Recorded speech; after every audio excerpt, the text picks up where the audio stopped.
It's a place where life is celebrated and that there's always hope. Even if hope is measured in minutes and hours and not days and months and years, there is always hope, and we have to respect people for their hope and what it means and let them find that place.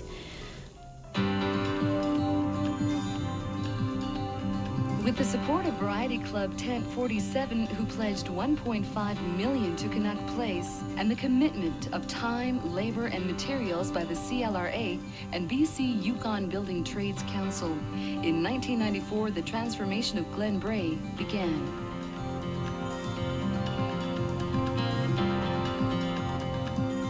Extensive renovations were required to transform Glen Bray into a hospice, including a structural upgrade and total rewiring of the building, as well as installing air conditioning throughout the 3-floor mansion.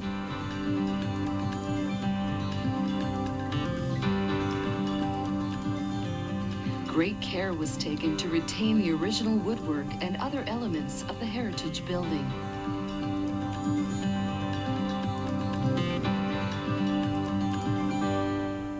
There was no pediatric palliative care here.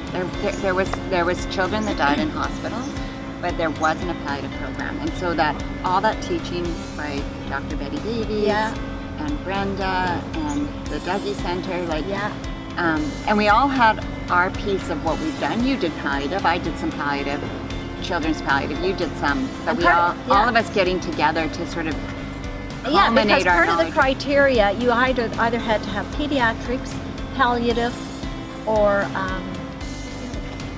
neuro. Those were the 3 criteria, because a lot of our kids would have been neuro at that time.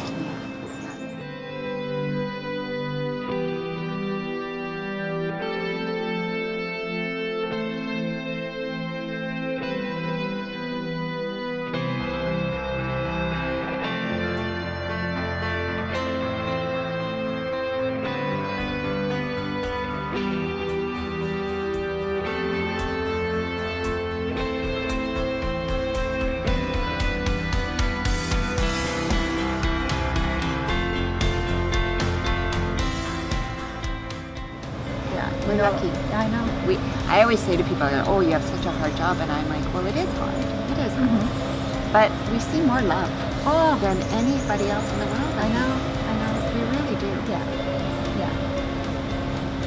I think for me, we can't take away that the child's dying, but if you can help make that journey a more peaceful, painless, that's what it's about, I wish we didn't have to have this work, but we do. Yeah. And trying to get the family to connect in whatever ways they can. And so many families will say afterwards, I wish we didn't have to come to Canuck Place, but if you need it, this is the place you need to be.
And when you look back over the 25 years to see how we have evolved, I just want to cry sometime, because the philosophy is still there. It's still there.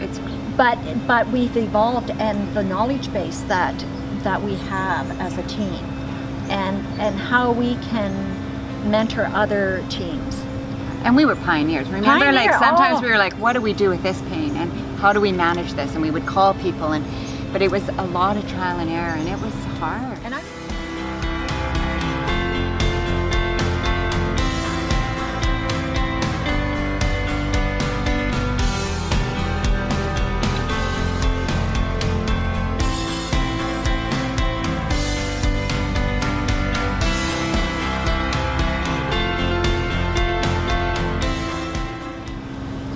I mean, I can see some of the faces, like little Billy.